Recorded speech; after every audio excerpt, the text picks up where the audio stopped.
下午差不多2点的时候，我妈说要她看电视，妈电视打不开，说没有电，我就去找电视。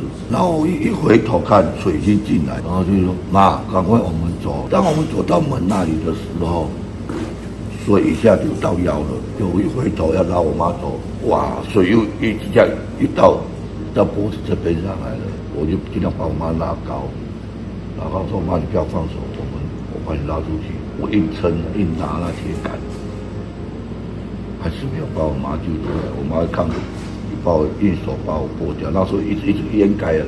那时候我没有马上去，然后我一直在手妈，我一直喊，这都摸不到她了。然后我就想说，妈可不要让我跟她骑。我说妈对不起，我没有办法救你。我儿子先走了，然后我就硬着头皮这样沉下去，这样一拉那铁门这样。